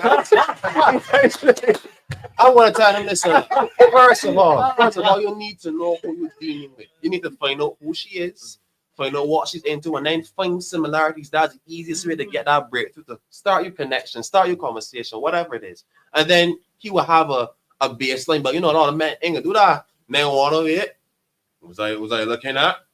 And then gonna want, because they got more self-confidence, someone even invade and steal the opportunity, right? Too. As we call it back raise. So what I'm saying is a lot of it is a lack of concern, right? And they feel like that's overall an issue that we have from young to top. You know, it's called a disease of me. You know, people a bit narcissistic. You know, them putting themselves first. So when they hear that man complaining about he woman down, but he instead of saying, well, listen, let me talk, let me find out what you do.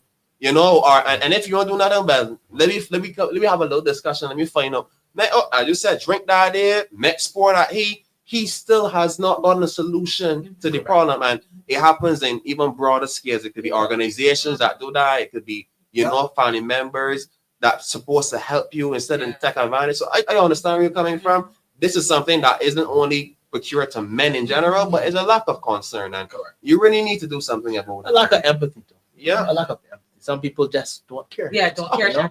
Or some people are so they're so focused on what is going on, you know, themselves.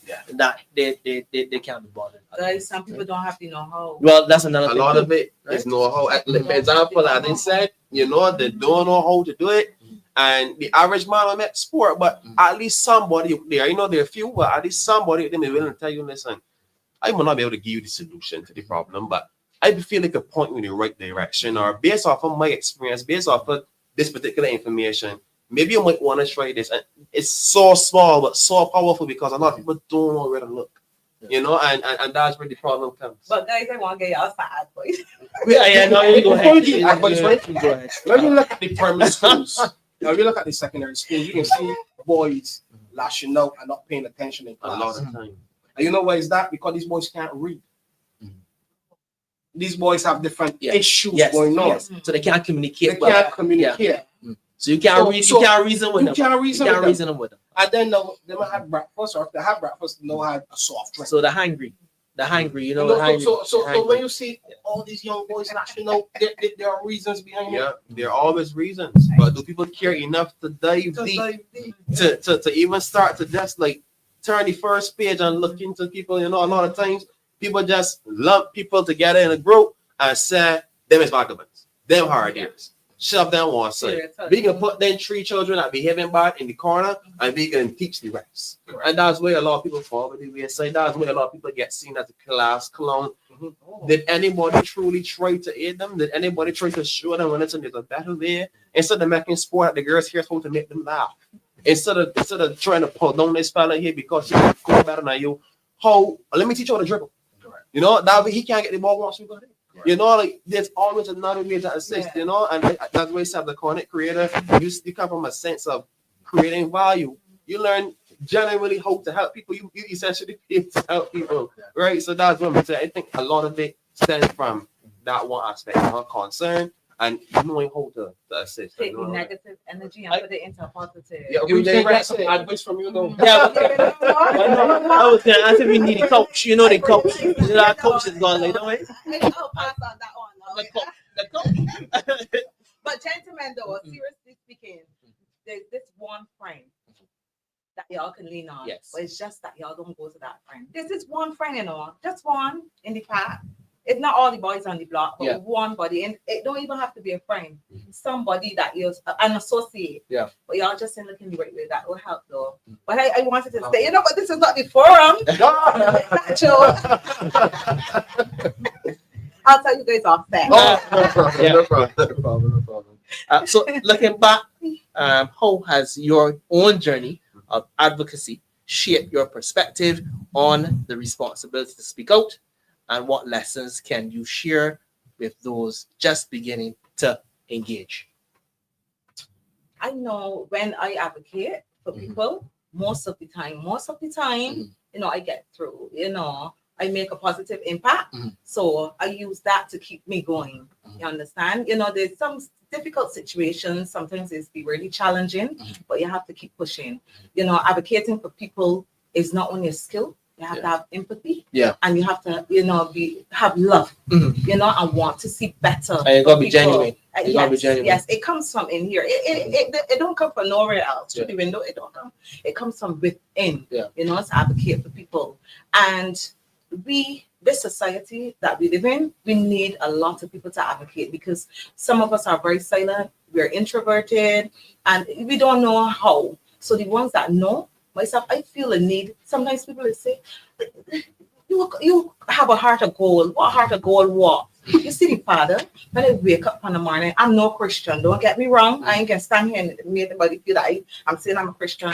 But I reach out to God for every single thing because the reason why there's so many things that happen in my life, and I know it is none other but the other being. You understand? A more powerful being. So, you know, and that's my journey. That's my call. Everybody that know me know you can come to me for anything. I can try to advocate. I can try to I can try to, you know, make it happen if I can. Or even if I can't, I will probably refer or find a way where they seem to be nowhere. You understand? Some instances when you try to assess as well too. Yeah, you will. The proof is in the pudding. Yeah, it's true. So you go all out. Yes, man. Yeah, you go all out. That's who I am. And you're accustomed, obviously, being an advocate. Yeah. You know? And that's why I got into this profession because it's who I am. And to be a good advocate, you gotta do a proper needs assessment. Because you gotta find out what they need. Yes. You know? Some people advocate and advocate with their own emotions, attitudes, you know? Yeah, and Ramon, that's why we're here. Yeah. We find that there's a need to tell people to speak out. Yes. And that's why we are on this show. Yeah. Because we will speak out and we want to be the driving force to other people, pushing them and encouraging them to speak out. Sometimes it only takes one voice to start, you know. Yes. One voice. Right. You know, then there's a domino effect. Everybody. A journey of 1,000 miles to begin with one. Yeah, some boys say, no, I don't want to so every sex. I don't want to so every sex. We encourage people to give, you know, we want to hear from you. You understand? We want advice from the public listening and, you know, to how to make our show better, what y'all want to know, what y'all want to hear, how you can help us help you, and how you can help us. Because we can't only help you, we know that you can help us as well. Yeah, and I just want to say the youth is speak out. Yeah. Speak out. Your voice is extremely important. No doubt about it. You are our nation's future. So we will try our best to continue, you know. You are our nation's no. No. Yes. No. That's right. That's true. Follow your heart. You know, once you follow your heart as it relates to speaking up and speaking no, people often have the fear of you. If I speak up, boy, it's gonna happen and that. No, it don't work. So when you speak out on something that is going to benefit a life or help a life, the universe, the creator will open the door for glory and mercy. I am not a Christian. Once a genuine though. They get me, Once but a genuine. I speak Once a from the genuine, heart. right? Once a genuine. You know, you once you speak up, let's speak from the heart. And I guarantee you that a door will be opened for you speaking up to help that person. Somewhere along the line, the pieces of the puzzle will come together. That's right. Just follow your heart and just speak up. You know, let us be our brother's keeper, and let us make Barbados a better today for all of us. I don't know if it ever happened to you, but many times I gave my last. I said, well, boy, I ain't got a clue what gonna happen here now, boy. I just saw, something happened, in a serious way. But I was genuine with it. So I gave my last. I was genuine with it. So you gotta be genuine. Just repeat the question to me one more. That's so simple. Bro. That is so simple. So looking back, how has your own journey of advocacy shaped your perspective on the responsibility to speak out, and what lessons can you share with those just beginning to engage? Well, the lesson I would like to share with those that begin to speak out is essentially you gotta know what's important. You have to know what's important.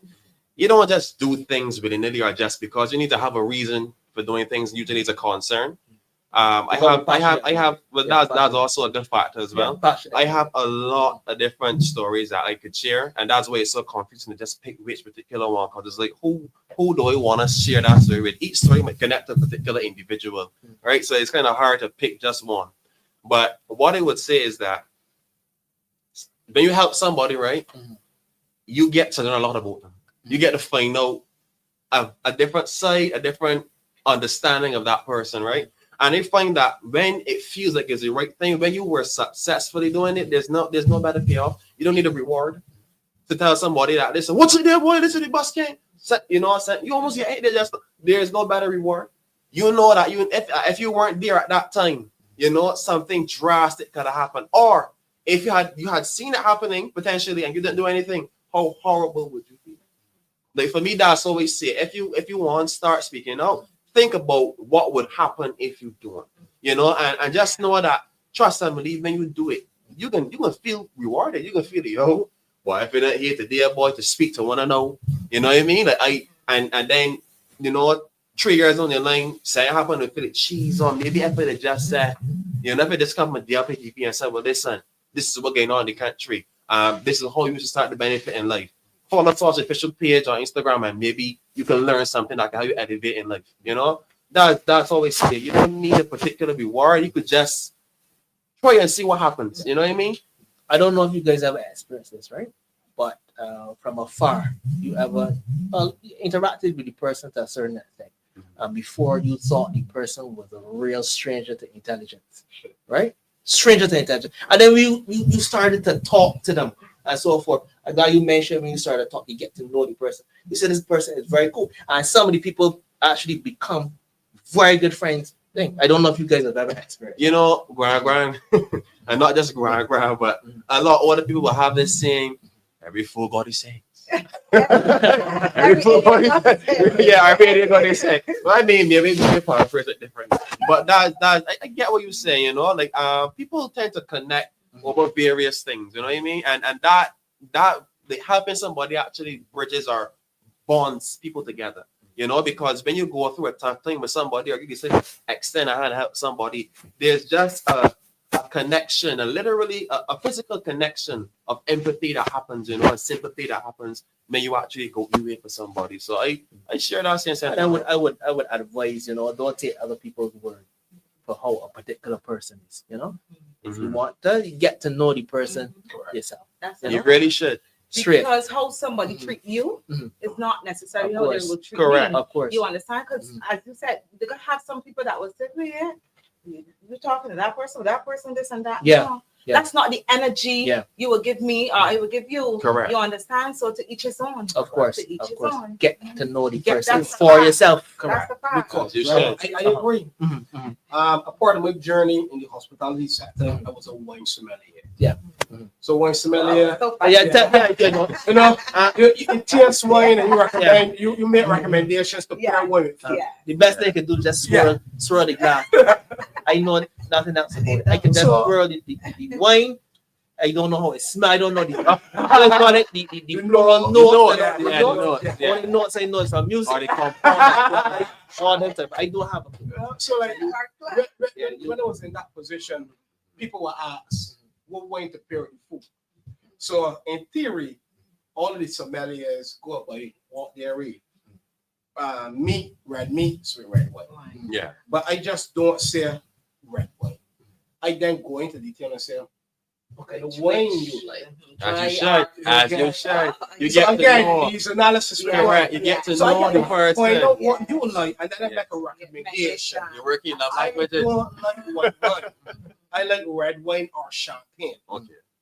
I don't like white wine because it's high in acidity, and I suffer a little bit with some acid reflux. Well, that's a good thing to know. So for me, I don't like white wine. Okay, fair. If I do drink white wine, it have to be white wine from New Zealand, which is Sauvignon Blanc. Oh, Sauvignon Blanc. It's like from a cool climate region. But you see, fancy name that will make me call get lacerations from my tongue. So I even call them names. You go ahead. Yeah, so So so with my experience with wine, I can't tell you this wine bad. You need to try this wine. Correct. And your experience with this wine will be Correct. completely different from mine. Because my palate is different from yours. 100%. Your palate and your palate. Your palate and your palate. Correct. So don't come here and say, yo, I hear Ramon is a freak man, boy. Don't just say you. Ramon is a get to know Ramon. Call you go down here. Like you. Correct. Ramon is the most genuine fella ever. Correct. You can pick it before and say, yo, Ramon, I need a drop. Ramon left your house and come with me Christmas morning to put barrels like back in man. And I know Ramon. I'm a last nigga, you know. Good man. So if you go by what people say about Ramon, you can then judge Ramon. Correct. And then agree with Ramon. Get to know Dale. Correct. Get to know Dale. Yeah. Get to know Kelly. Yeah. Get to know Jamal. Get to know Ramon. Give everybody a fair chance. Give Correct. everybody that opportunity. Correct. You know, Calvin today, my guy David, you know, he's the campaign manager. He can tell me that we met a lady, we met not people say, yo, I want men to do it in these 3 P's: politics, police, I was the other one, pastors. Oh dear. And then when the lady said that, I said, ma'am, I got one thing to ask you. The first relationship you was in, that relationship is still current? She said no. She had boyfriends after that. I said, you give each person a chance as it relates to love. I am a politician, yes. I need you to give me a fair chance. Don't judge me based off whomever or whatever. Get to know me first. And then you know what? That changed the conversation. The tone. And now people say you. Look at you. I can hear when you go. I mean, all right. I love that. That's a very good perspective. And other people, you see, you made a point there in terms of referencing that if somebody said that Ramon's a real freak man, right? You know that a lot of times that person, Ramon might be that way to that person for a reason, but they would never tell you that's the reason. So what can happen is they're gonna spread propaganda and give him a bad reputation essentially. But it's all because of maybe some gain that they don't want from him. He wasn't willing to get. But Ramon could be hungry. He could be angry. You know, so many people do people wrong, Yeah. pretend they don't know they've done something Yes. wrong. It's and then amazing, that people It is supposed amazing. to act the same It's way. amazing. And then, you know, when people give them the energy that they deserve, then they say that person Because sometimes the person don't do what? Speak out. speak out. The person don't speak out. Speak out. Right? Right. Mm. Yeah, because some people take things that people do Yeah. to them in Yeah. silence. They don't Correct. say anything. Yeah. But Bottle they it up. treat them how they know they should be treated. Yeah. Correct. Yeah. So yeah, that's a valid point. Yeah. So how do repeated acts of speaking out, no matter how small, contribute to longer term cultural or policy changes in society? Yes. We have a couple situations where obviously this person would say a little something.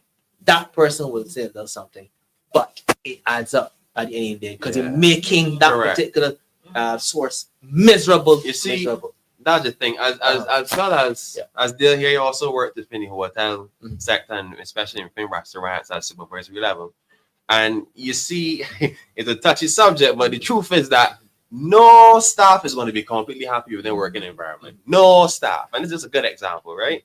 You might hear somebody complain and say, yo, that fresh dripping water, you got to fix that. Waterman son, get on to that. Before you know it, somebody repeat it, everybody else come across it and make a note. Yo, wait, I must stay down there. Why don't know do something about this fridge, right? And eventually, you know, people don't really pay mind till somebody hit the ground. Till somebody crack a hit. And then all of a sudden, no, management can get involved. Even though they hear it from the beginning, you know, because it's going to be potential lawsuits, it's going to be potential payouts, everything, and don't get addressed, you know. So I think a lot of times before it gets to that, if everybody does say something, the odds of it being addressed could happen. A lot of things are going to get drastic. Somebody's going to unfortunately die. Somebody's going to be fatally injured for people to take it critically serious, right? So yeah, I think that this statement here is very, very important. Repetitive. Repetition is a little action. You know, little pockets. This person say a little something. Yeah. That person say a little something. Correct. You know, Yeah. this person say a and little eventually email. we will adopt it probably as a culture Yeah, we again. should. You know, saying something, Correct. saying something. I You guess know? everybody, as you say, one person say, somebody repeat, somebody say Correct. something. You know, And even if you just whisper, you know. eventually it We will shouldn't put into the repeat practice, too much. you know. Mhm. Yeah. Reason being because when you keep repeating and repeating, that shows us that we are people that are not proactive. Mhm. We need to start to be proactive. We need to realize if you walk down here, we can slip. Don't wait to Ramon say, Jamal say, Caddy say, Tom Correct. say. Correct. Don't wait till that. Wait till you know what Ramon would have made mention 2 weeks ago that there's an issue down here. Let us look into it. But you know that's our culture, so you're saying we need to change that. Yeah, Change our I think we're a little docile. Yeah. Yeah. A little docile. You know, as I said, we sit down in little pockets, you know, in lunchroom or wherever. But we Have a don't, little private discussion, yeah. we don't boycott much things, you know. Foolishness happening, we sit down, like how we're having a little discussion here. I said busy. Yeah. And when it's time to really do something about it, you know, nooch, nothing. People is just ejecting themselves for this situation. Y'all like, okay, you know, when they know that there was, you know, them share them views, and when it's time to take a stand, literally and figuratively, as I want. You know, years ago, society was so different. Yeah. I'll give you a joke about myself. I used to come home from school. We walk up the road. Let's say about, let's say, 5 miles home from school. Wow. No, 4. I checked that 4. You said what?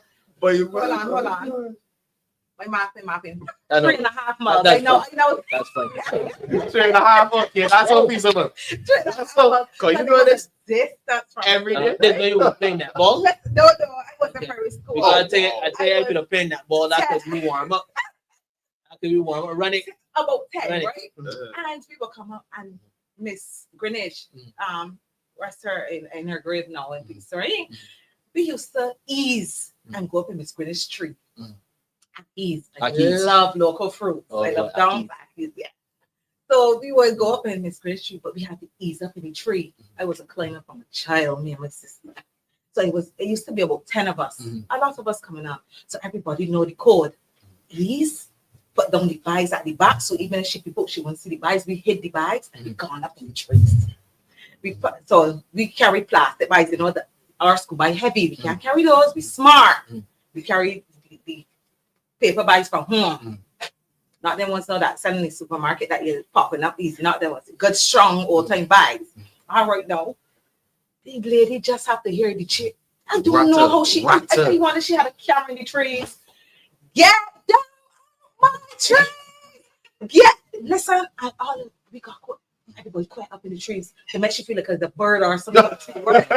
You know, we so ignorant as children. Yes, that's all. See all in the trees. Yes, that's all. Yeah. But it's big and a lot of things. Oh, you got leaves. And the neighbor came out, joined with that lady, Kelly and Melissa. I am a twin with a girl. So you know she calling out our names. I can tell mommy, I can tell y'all grandmother, get down. Go. I'm just saying that to say, look, the neighbor used to come out and even add, So you know, helping, speaking up, and you know, the delinquent children, our behavior was wrong. They know our families. They can keep. Now I go up and somebody actually train the old lady say something. Somebody say they can record the old lady telling me the trees circulated. Correct. And that whoever whatever of it. Sorry, stop me a track. You mentioned dunks, right? Dunks. Yes. Senator Andrew Warren, I hope you had a really good birthday. No doubt about it. Right? Oh, happy birthday. Yes. The billionaire. Now you mentioned dunks. You got me little backstory. Yeah, man. So that's just an example of the older days, when you do nonsense, people come out and speak out. Some people come and get hard lash and saying long home. They don't have to even be, mommy, daddy, anything like that. I know that we're on that. I hope it's not too much of a touchy topic now. But somebody said something about the teachers and how nonchalant they're treating the children at school now. Y'all think that has a lot to do with the dress code and how the young ladies are able to wear their hair as they like down at the butt and the lashes, the things on and all that? Y'all feel that has a lot to do with, the treating the school children like they're women and men. When we were younger, we had to be very neatly attired, properly polished, and respectfully so. But now you walk in and you're seeing the hair down by the buttocks like they're women and they're going into the schools. I don't apologize for this, all right? Because I don't believe that we should be treating our young ladies that are coming up in school, that are supposed to be getting the morals and the values, take your time and grow. There will be time enough for the hair swagging by the buttocks, and there will be time enough for the lashes and everything like that. Because we had to wait, and we came up to be pretty okay. So y'all feel that the way the teachers are acting in the schools and how they're treating the children has something to do with the rights of even taking away for not even be able to latch them. The children are being, absolutely rude to the teachers and so on. And I just throwing the question out there to ask y'all how y'all feel. Before we answer that, right? Is a situation where there were adults as we were growing up, and we would call them auntie. And uncle. Does that still happen in this society today? I think that happens in like nursery. I'm not sure if that happens in not just in school. I'm talking about in our community. Yeah. Or a family friend. Okay, some people still make sure because my nephew, he cannot call no one, and that's a fact. Everybody knows that. Little Taj, he cannot call no one out there name, the government name, like that. Never. He has to say auntie so and so. You understand? And he does that. So it is us that is the driving force behind doing right. But our kids. I think with the question proposed to the table, right? It stems back to a greater point of view here in terms of discipline, because discipline is what should be the main, apart from learning, the school's main aim to get, I would say, children or students within the right mindset to be able to, when they leave this institution, be mentally prepared of how to conduct yourself within the world or the world in general. So I think that when you take away that area of discipline, let me say, for example, is corporal punishment, lashing to the buttocks, or you limit it to only certain teachers. I think that you may actually reduce the effectiveness of discipline within the institution, within the school, and that could potentially cause a lot of more rude behavior. Because you see, just like with a lot of things, you only need to see somebody get beat with it once, and that other child know that was frightened to feel like, you don't get beat for this. Well, I'm got nothing to worry about now. And before you know it, instead of going 2 or 3 troublemakers, you can go class full, because everybody can feel like, they could get away with it. It's like somebody going to rob a bank and they get away with it, and nobody can get charged. And say, what? So I could just go on risk. So I think that's a very concerning factor to consider. We need to look at the disciplinary area within that and revise the taking away of corporal punishment, and at least find another means of correctional punishment so that people could be aware. Because if you don't have any emotional pain towards something, what is stopping you or preventing you from doing it again or for doing worse? So that's just a concern of mine for you. For the I can tell you, I know the type of vigor the teachers would have used to lash In our some of the time, children. Let me tell you, in our time, boy. it was Bamboo. something I else. wonder if bamboo still in school. A bamboo. That's a red. That's A They have bamboo. bamboo. A bamboo hit you like thunder. Here, what tell you? I can still remember that. Somebody just tap you with a bamboo. That's the Yeah. thing. Like nobody's business. I personally believe they should still get rules at school. Rules at school. That is my belief. Because you know why? Majority of the teachers are females. Majority of the children that give in trouble are males. Correct. And the female can't discipline these males. Then let me say now, you get trouble. Police come at you, mother house pick you up. What do you think the police gonna do to you? Police gonna mash you up, though. What? Police What? catch you for stealing, thieving, whatever. They can discipline you already next. You get hold with a gun, they're gonna beat you on one part you get the gun from. What? Tell me. Yeah, them You gonna get lashes. get the bought by. No, so like you know. So, time really flies when you're having fun. No doubt about it. We continue to have a blast. And I just want to say thank you. A heartfelt thank you to all of my guests. Listen, it's an honor and a pleasure to be A here. fantastic conversation. And a fun time. Listen, what I want to hear, I didn't even want my I'm house. Bring, Right now, I feel like Huh? I Steve Harvey, man. bring me a sleeping bag. I don't fit leaving, right? No, but unfortunately, you gotta tune out. No other place to be. This is Dlp TV. You Vibes Edition. Good night.